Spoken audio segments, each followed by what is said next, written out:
ಮಿಂಚಿನ ಓಟ ಚಿತ್ರದ ಪ್ರಣಮ್ ಅವರು ದಯವಿಟ್ಟು ವೇದಿಕೆಯಲ್ಲಿ ನಮ್ಮೊಂದಿಗೆ ಜೊತೆ ಆಗಬೇಕು ವಿನಂತಿ ಮಾಡ್ತಾ ಇದ್ದೇನೆ. ಪ್ರಣಮ್ ಅವರು ದಯವಿಟ್ಟು ವೇದಿಕೆಯಲ್ಲಿ ನಮ್ಮೊಂದಿಗೆ ಜೊತೆ ಆಗಬೇಕು. ಹಾಗೆಯೇ ನಮ್ಮೊಂದಿಗೆ ಶ್ರೀಮತಿ ಪ್ರೇಮಾ ತುಳಬಿನ್ ಅವರು ಕೂಡ ವೇದಿಕೆಯಲ್ಲಿ ನಮ್ಮೊಂದಿಗೆ ಜೊತೆ ಆಗಬೇಕು. ಪ್ರೇಮಾ ತುಳಬಿನ್ ಅವರು ಕೂಡ ದೇವರ ಕಾರ್ಯವನ್ನು ನಿರ್ವಹಿಸ್ತಾ ಇದ್ದಾರೆ. ಜೋಗಮ್ಮ ಚಲನಚಿತ್ರದ ನಟಿ ಕೂಡ ಇವರು. ನ್ಯಾಯವಾದಿಗಳಾಗಿರುವ ಆರ್ ಬಿ ಪಾಟೀಲ್ ಅವರು ಕೂಡ ನಮ್ಮೊಂದಿಗೆ ವೇದಿಕೆಯಲ್ಲಿ ಜೊತೆ ಆಗಬೇಕು ಅಂತ ವಿನಂತಿಯನ್ನು ಮಾಡ್ತಾ ಇದ್ದೀನಿ. ನ್ಯಾಯವಾದಿಗಳಾಗಿರುವ ಆರ್ ಬಿ ಪಾಟೀಲ್ ಅವರು ಕೂಡ ಪ್ರೀತಿಯಿಂದ ನಮ್ಮೊಂದಿಗೆ ವೇದಿಕೆಯಲ್ಲಿ ಜೊತೆ ಆಗಬೇಕು. ರೆಡ್ಡಿಯವರು ಸಂಪಾದಕ, ಪ್ರಕಾಶ್ ಕಮಾಲಿಕ, ಸುದ್ದಿಕಿರಣ ಟಿವಿ, ಸುದ್ದಿಕಿರಣ ಮುಂಜಾನೆ ಕನ್ನಡ ಪತ್ರಿಕೆಯ ಸಂಪಾದಕರು, ದಯವಿಟ್ಟು ವೇದಿಕೆಯಲ್ಲಿ ಜೊತೆ ಆಗಬೇಕು. ಮಲ್ಲಿಕಾರ್ಜುನ ರೆಡ್ಡಿಯವರು. ಹಾಗೆಯೇ ಸುರೇಶ್ ಸಿಂಗನಾಳ್ ಗಂಗಾವತಿ, ಸುರೇಶ್ ಸಿಂಗನಾಳ್ ಕೂಡ ವೇದಿಕೆಯಲ್ಲಿ ನಮ್ಮೊಂದಿಗೆ ಜೊತೆ ಆಗಬೇಕು.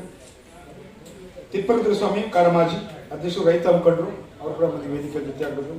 ಡಾಕ್ಟರ್ ಕೆಂಚನೂರು ಶಂಕರ್ ಅವರು ಪತ್ರಕರ್ತರು, ಸಾಹಿತಿ, ಲೇಖಕರು ಹಾಗೂ ನಟ, ಬೆಂಗಳೂರು, ಅವರು ಕೂಡ ಬಂದು ವೇದಿಕೆ ಜೊತೆ ಆಗಬೇಕು. ಪ್ರಾರ್ಥನೆಗಾಗಿ ಪೂರ್ಣಿಮಾ ಅವರು ನಾನು ವೇದಿಕೆ ಬರ್ ಮಾಡ್ತಾ ಇದ್ದೇನೆ. ಪ್ರಾರ್ಥನೆಯೊಂದಿಗೆ ಕಾರ್ಯಕ್ರಮವನ್ನು ಮುಂದುವರಿಸೋಣ. ಪ್ರಾರ್ಥನೆಗಾಗಿ ಪೂರ್ಣಿಮಾ ಅವರು.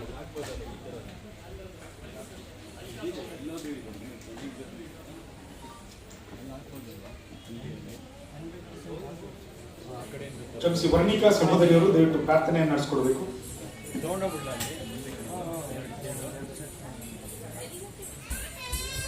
ಪ್ರಾರ್ಥನಾ ನೃತ್ಯ.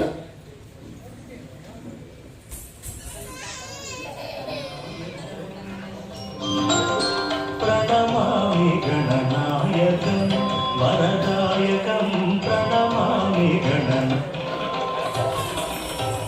ಪ್ರಣಮಾಮಿ ಗಣನಾಯಕಂ ಪ್ರಣಮಾಮಿ ಗಣನಾಯಕಂ ವರದಾಯಕಂ ಪ್ರಣಮಾಮಿ ಗಣನಾಯಕಂ ವರದಾಯಕಂ ವಿನಮ್ರಶ್ರಿತಜನ ವಿಘ್ನನಾಶಕಂ ಪ್ರಣಮಾಮಿ ಗಣನಾಯಕಂ ವರದಾಯಕಂ ವಿನಮ್ರಶ್ರಿತಜನ ವಿಘ್ನನಾಶಕಂ ಪ್ರಣಮಾಮಿ ಗಣನಾಯಕಂ.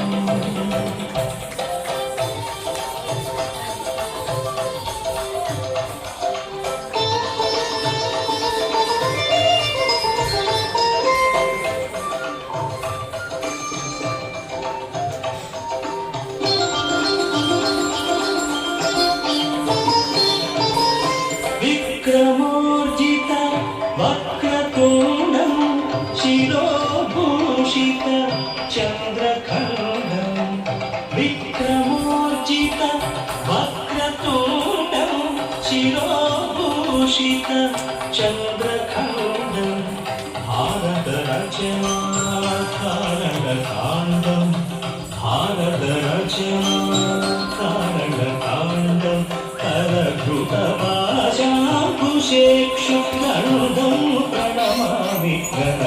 ಮನಸ್ಸಿನ ಮೂಲಕವಾಗಿ ನೀವೆಲ್ಲರೂ ಬಂದಿದ್ರಲ್ಲ, ನಿಮ್ಗೆಲ್ಲರಿಗೂ ಕೂಡ ಶುಭವಾಗಲಿ ಅಂತ ನಮ್ಮ ಸಂಸ್ಥೆಯ ಕಾರ್ಯದರ್ಶಿ ಶಿವಪ್ಪ ಪರಪಕಾಣಿಗರ್ ಅವರು ಶೇಖರ್ ಅವರು ಪ್ರೀತಿಯಿಂದ ಸ್ವಾಗತಿಸಿದ್ದಾರೆ. ಶೇಖರ್ ಅವರು ಮಾತಾಡ್ತಾರೆ.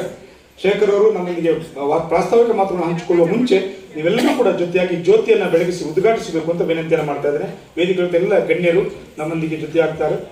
ಈಗ ನಟರಾಜ್ ಸರ್ ಅವರು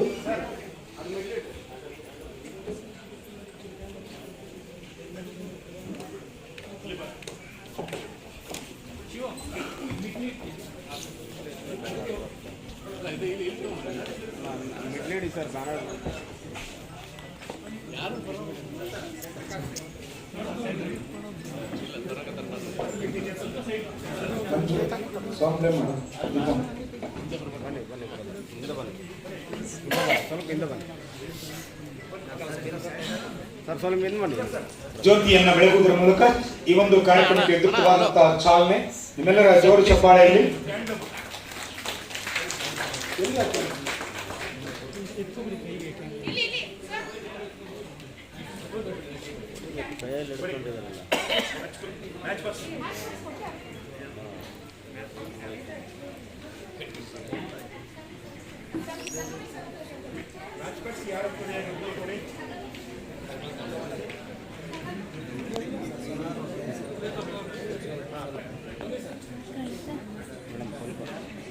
ಅಲ್ಲೇ ನಿಂತ್ಕೊಳ್ಳಿ.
ಧನ್ಯವಾದಗಳು ಸನ್ಮಾನ್ಯ ಶೇಖರ್ ತಿಗಿ ಅವರಿಗೆ. ಇಂಥ ಒಂದು ಕಾರ್ಯಕ್ರಮಗಳನ್ನು ಮಾಡಬೇಕು ಅಂತ ಆಯೋಜನೆಯನ್ನು ಹಾಕಿಕೊಂಡಾಗ ಎಲ್ಲರ ಸಂಪೂರ್ಣ ಸಹಕಾರ, ಪ್ರೋತ್ಸಾಹ ಮತ್ತು ನಿರಂತರವಾದಂಥ ಶ್ರಮ ಇವರಿಗೆ ಇತ್ತು. ಏನಾಗಿಂತ ಕಿರಿಯರ್ ಇಲ್ಲ ಅಂತಕ್ಕಂಥ ಭಾವನೆ ನಾನು ಇಟ್ಕೊಂಡು ನನ್ನ ಇವತ್ತು ಈ ಕಾರ್ಯಕ್ರಮವನ್ನು ಈ ಸಾಧಕರ ಜೊತೆ ನಿಮ್ಮನ್ನೆಲ್ಲ ನೋಡಿ ಈ ಕಾರ್ಯಕ್ರಮವನ್ನು ಉದ್ಘಾಟನೆ ಮಾಡಿದ್ದು ನನ್ನ ಜೀವನದಲ್ಲಿ ಒಂದು ಸೌಭಾಗ್ಯ ಅಂತ ನಾನು ತಿಳ್ಕೊಂಡಿದ್ದೆ. ನಾನು ಕಲಾವಿದ ಅಲ್ಲ, ಕಲಾರಾಧಕ ಇದ್ದೇನೆ. ಎಲ್ಲೆಲ್ಲಿ ಕನ್ನಡ ಸಂಸ್ಕೃತಿಯ ಶಬ್ದ ನನ್ನ ಕಿವಿಗೆ ಬೀಳುತ್ತೆ ಅವಾಗ ನನ್ನ ಕರ್ಣವನ್ನು ನಾನು ಅಲ್ಲಲ್ಲಿ ಚಾಚ್ತಾ ಇದ್ದೇನೆ. ಎಲ್ಲೆಲ್ಲಿ ಅವಶ್ಯವಿದ್ದಲ್ಲಿ ನನ್ನ ಲಿಮಿಟೇಷನ್ಗೆ ಒಳಪಟ್ಟ ಹಾಗೆ ನನ್ನ ಕೈಗಳನ್ನು ನಾನು ಚಾಚುತ್ತಾ ಇದ್ದೇನೆ. ಕಲೆಯನ್ನು ಆರಾಧನೆ ಮಾಡ್ತೇನೆ. ದಿವಸ ನಾನು ಸಾಕಷ್ಟು ಈಗ ಯೂಟ್ಯೂಬ್ ಇದೆ, ಬೇರೆ ಬೇರೆ ಸೋಷಿಯಲ್ ಮೀಡಿಯಾಗಳಿದೆ, ಎಲ್ಲರೂ ತಲುಪ್ತಾ ಇದ್ದಾರೆ. ರಾಜಾಶ್ರಯ ಇದ್ದು ಕಲೆಯನ್ನು ಇಲ್ಲಿವರೆಗೆ ನಮಗೆ ಕನ್ನಡ ಸಂಸ್ಕೃತಿಯನ್ನು ಉಳಿಸಿಕೊಟ್ಟಂಥವ್ರೆಲ್ಲರನ್ನೂ ನಾವು ಜ್ಞಾಪಿಸ್ಕೋಬೇಕಾಗಿದೆ. ಇಷ್ಟೆಲ್ಲ ಚಾನಲ್ ಇದ್ದು, ಟೆಕ್ನಾಲಜಿ ಇದ್ದು, ಎಲ್ಲರೂ ಇದ್ದು, ಎಲ್ಲ ಮುಂದೆ ಶಿವಕುಮಾರ್ ಆರಾಧ್ಯ ಅವರು ಚಿತ್ರನಟರು.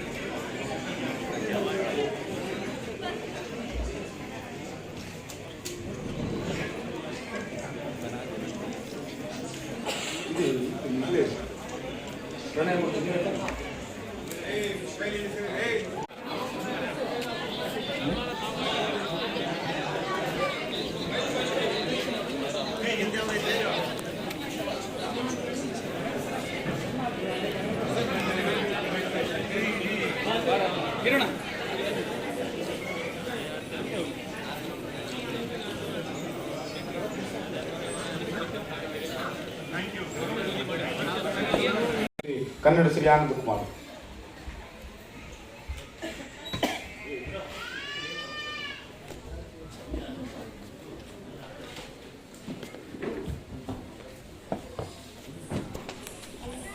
ಇಲ್ಲಿ ಮುಂದೆ ಆಸೀನರಾಗಿರತಕ್ಕಂಥ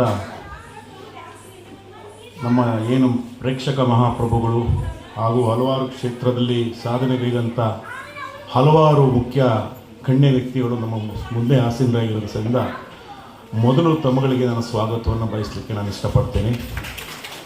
ಯಾಕಂದರೆ ಈ ಕಾರ್ಯಕ್ರಮ ನಿಮಗಾಗಿ, ನಿಮಗೋಸ್ಕರ, ನಿಮ್ಮಿಂದ. ಮತ್ತು ಈ ಕುಂಭಮೇಳ ಸಾಂಸ್ಕೃತಿಕ ಅಕಾಡೆಮಿ ವತಿಯ ಅಧ್ಯಕ್ಷರಾದ ತಗ್ಗಿ ಸರ್ ಹಾಗೂ ಶಿವೂರವರು ಹಾಗೂ ಮತ್ತು ಅವರೆಲ್ಲ ತಂಡದವರಿಗೆ ಮೊದಲಿಗೆ ನಾನು ಮತ್ತೊಮ್ಮೆ ಅವ್ರಿಗೆ ಸ್ವಾಗತವನ್ನು ಬಯಸ್ತೀನಿ. ಯಾಕೆಂದರೆ ಇವತ್ತು ನಾವು ನಿಮ್ಮಗಳ ಮುಂದೆ ನಿಂತಿದ್ದೀವಿ, ನೀವು ನಮ್ಮನ್ನು ನೋಡ್ತಾ ಇದ್ದೀರಾ ಅಂತ ಇದೆಲ್ಲ ಒಂದು ಪರಿಚಯಿಸುವಂಥ ಕೆಲಸ ಮಾಡುವಂಥ ಮಹಾನ್ ದೊಡ್ಡ ಒಂದು ಒಂದು ಟೀಮು, ಆ ಟೀಮಿಗೆ ಮೊದಲು ನಾವು ಧನ್ಯವಾದಗಳನ್ನ ಅರ್ಪಿಸಬೇಕಾಗ್ತದೆ. ಮತ್ತು ನನ್ನ ಸಹೋದ್ಯೋಗಿಗಳಾಗಿ ಇವತ್ತು ವೇದಿಕೆ ಮೇಲೆ ಹಲವಾರು ಕ್ಷೇತ್ರದಲ್ಲಿ ಸಾಧನೆಗೈದಂಥ ದೊಡ್ಡ ದೊಡ್ಡ ವ್ಯಕ್ತಿಗಳು ಇವತ್ತು ಮುಖ್ಯ ಅತಿಥಿಗಳಾಗಿ, ಉದ್ಘಾಟಕರಾಗಿ, ಅಧ್ಯಕ್ಷಕರಾಗಿ, ಎಲ್ಲ ಸ್ಥಾನದಲ್ಲೂ ಮುಖ್ಯ ಅತಿಥಿಗಳಾಗಿ, ವಿಶೇಷ ಆಹ್ವಾನಿತರಾಗಿ ಆಗಮಿಸಿ ಇವತ್ತು ವೇದಿಕೆ ಮೇಲೆ ಆಸೀನರಾಗಿರತಕ್ಕಂಥ ಎಲ್ಲರಿಗೂ ತಮ್ಮಗಳಿಗೆ ನಾನು ಹೃದಯಪೂರ್ವಕವಾಗಿ ಧನ್ಯವಾದವನ್ನು ಅರ್ಪಿಸ್ತೀನಿ. ಸ್ನೇಹಿತರೆ, ಇವತ್ತು ನಿಜವಾಗ್ಲೂ ಎಲ್ಲರಿಗೂ ಒಂದು ಒಳ್ಳೆ ಸಂತೋಷ ಪಡುವ ದಿನ ಅಂದರೆ ತಪ್ಪಾಗಲಾರದು. ಯಾಕಂದರೆ ತಗ್ಗಿ ಸಾಹೇಬ್ರು ಹೇಳಿದಾಗೆ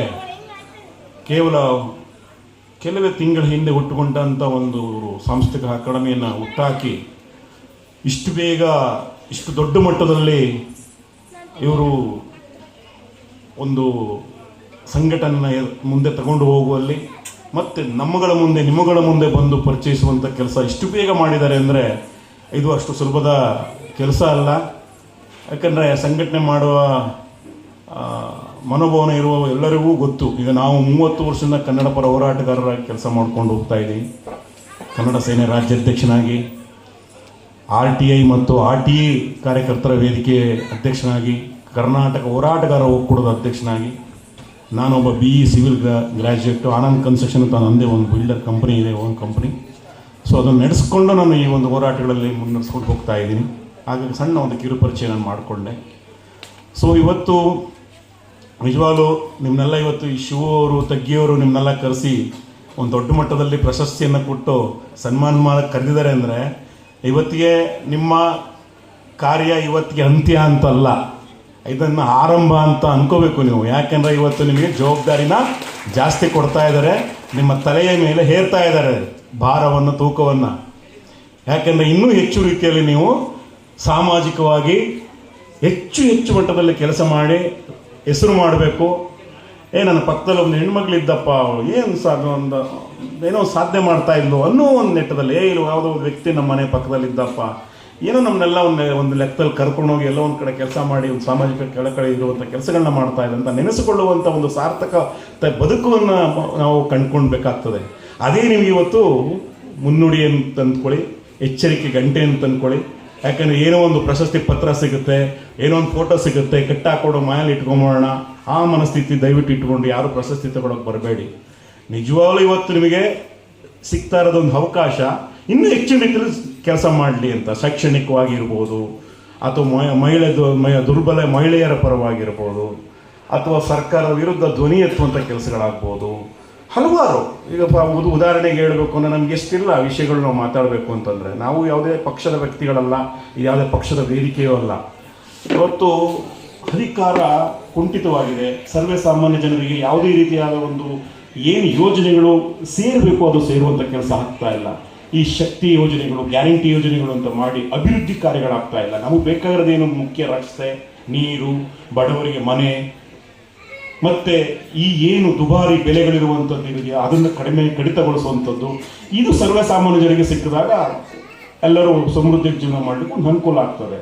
ಇವತ್ತು ಎಲ್ಲರಿಗೂ ಕೂಡ ಓದಿರೋ ಮಕ್ಕಳಿಗೆ ಯಾವುದೇ ಸರ್ಕಾರ ಉದ್ಯೋಗವನ್ನು ಕೊಡಲಿಕ್ಕೆ ಆಗೋದೇ ಇಲ್ಲ. ಯಾವುದೇ ಸರ್ಕಾರ, ಯಾವುದೇ ರಾಜ್ಯದಾಗಿರ್ಬೋದು, ಕೇಂದ್ರ ಸರ್ಕಾರ ಇರ್ಬೋದು. ಅದಕ್ಕಾಗಿ ಇವತ್ತು MNC ಕಂಪ್ನಿಗಳು, ಫ್ಯಾಕ್ಟ್ರಿಗಳು ಅಂತ ಉಟ್ಕೊಂಡಿವೆ. ಎಲ್ಲೋ ಒಂದು ಕೆಲಸ ಮಾಡಲಿಕ್ಕೆ ಅನುಕೂಲ ಆಗ್ತದೆ, ಅದ್ರ ಬಗ್ಗೆ ಯೋಚನೆ ಇಲ್ಲ.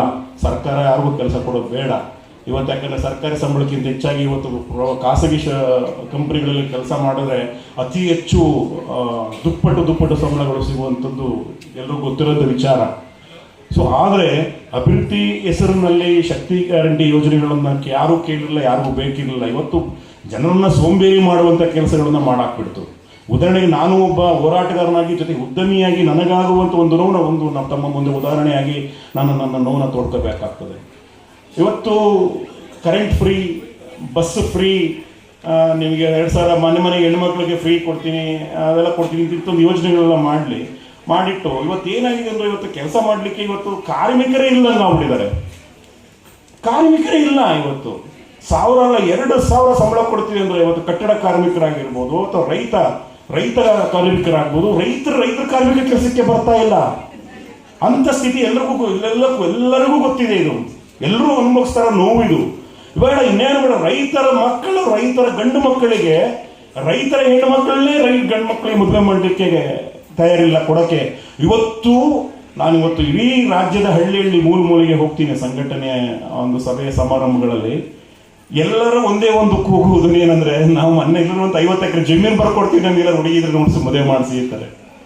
ಅಂಥ ಸ್ಥಿತಿ. ಯಾಕಂದ್ರೆ ಇವತ್ತು ಆ ರೈತರ ಮಕ್ಕಳಿಗೆ ಬೆಲೆನೇ ಕೊಡುವವರಿಲ್ಲ. ಅದೇ ರೈತ ದುಡಿಯುವ ಆ ಒಂದು ವ್ಯವಸಾಯ ಏನಿದೆ ಅದು ಮಾತ್ರ, ಆ ದುಡಿಮೆ, ಆ ದವಸ್ಥಾನಿಗಳು ಮಾತ್ರ ಬೇಕು ನಮ್ಮ ನಗರ ಭಾಗದಲ್ಲಿರುವಂಥ ಜನರಿಗೆ ಅಥವಾ ಗ್ರಾಮೀಣ ಭಾಗದಲ್ಲಿರುವಂಥ ಜನರಿಗೆ. ಬಟ್ ಇವತ್ತು ಆ ಅದೇ ರೈತನ ಮಗಳನ್ನ ಬೇರೆ ಯಾವುದೋ ಒಬ್ಬ ಬೆಂಗಳೂರಲ್ಲಿ ಯಾವುದೋ ಖಾಸಗಿ ಕಂಪ್ನಿ ಕೆಲಸ ಇರೋ ಸಾಕಪ್ಪ ಅವ್ರಿಗೆ ಮದುವೆ ಮಾಡಬೇಕು ಅಂತ ಆ ಒಬ್ಬ ರೈತ ಮಗಳ ಬಗ್ಗೆ ಯೋಚನೆ ಮಾಡ್ತಾನೆ. ಅದೇ ರೈತರ ಮಗನ ಬಗ್ಗೆ ನಾನು ಯಾಕೆ ರೈತರ ಮಗನಿಗೆ ನಾನು ಕೊಟ್ಟು ನಾವು ಜೀವನ ಪ್ರೀತಿ ಮಾಡಬಾರ್ದು ಅನ್ನೋ ಆಲೋಚನೆ ಬರ್ತಾ ಇಲ್ಲ. ಎಲ್ಲ ಇವತ್ತೇನು ಎಲ್ಲ ಹಾಸ್ಪಿಟಲ್ಲು, ಶಿಕ್ಷಣ ಕ್ಷೇತ್ರ ಎಲ್ಲ ವ್ಯಾಪಾರೀಕರಣ ಆಗ್ತಾ ಇದೆ. ಹಾಗೆ ಜೀವನದ ನಮ್ಮ ವೈಯಕ್ತಿಕವಾಗಲೂ ಕೂಡ ವ್ಯಾಪಾರೀಕರಣಗಳು ಮಾಡಿಕೊಂಡು ನಮ್ಮತನವನ್ನು ಹಾಳು ಮಾಡ್ಕೋತಾ ಇದ್ದೀವಿ, ಸಂಬಂಧಗಳನ್ನ ಹಾಳು ಮಾಡ್ಕೋತಾ. ಇವತ್ತು ನಮ್ಮ ಮಕ್ಕಳಿಗೆ ಎಷ್ಟು ಜನ ಹೇಳ್ಕೊಡ್ತಾ ಇದ್ದೀವಿ ನಾವು, ಇವರು ತಾತ, ರಜ್ಜಿ, ಚಿಕ್ಕಪ್ಪ, ಅತ್ತೆ, ಸೋದತ್ತೆ, ಚಿಕ್ಕಮ್ಮ, ದೊಡ್ಡಪ್ಪ, ಅವ್ರ ಜೊತೆ ಸೇರಿಸೋದೇ ಇಲ್ಲ. ಮನೆಗೆ ಸೇರಲ್ಲ, ಹಬ್ಬ ಹರಿದಿನಗಳಿಗೆ ಹೋಗಲ್ಲ, ಸಂಬಂಧಗಳು ಹೇಗೆ ಬೆಳೀತದೆ? ಇವತ್ತು ನಮ್ಮ ಜಾನಪದ ಸೊಗಡು, ಗ್ರಾಮೀಣದ ಸೊಗಡು ಇವತ್ತು ಎಲ್ಲೋ ಸ್ವಲ್ಪ ಅಲ್ಲಿ ಮಾತು ಉಳ್ಕೊಂಡಿದೆ ಹೊರತು ಈಗ ಅದು ನಶಿಸಿ ಹೋಗ್ತಾ ಇದೆ. ಇರೋ ಮರಗಳನ್ನ ಕಡ್ದಾಗ್ತಾ ಇದ್ದಾರೆ, ಎಲ್ಲ ಕಾಂಕ್ರೀಟ್ ಕಾಡಾಗ್ತಾ ಇದೆ. ಇನ್ನು ಮಳೆ ಬೆಳೆ ಹಾಕೊಂಡು ಎಲ್ಲಾಗ್ತದೆ ನೋಡಿ. ನಮ್ಮಂಥವ್ರು ನಿಂತ್ಕೊಂಡ್ರೆ ಟೈಮ್ ಸಾಕಾಗಲ್ಲ ಪಾಪ. ಇಲ್ಲಿ ಬೇರೆಯವ್ರು ತುಂಬ ಜನ ಮಾತಾಡೋ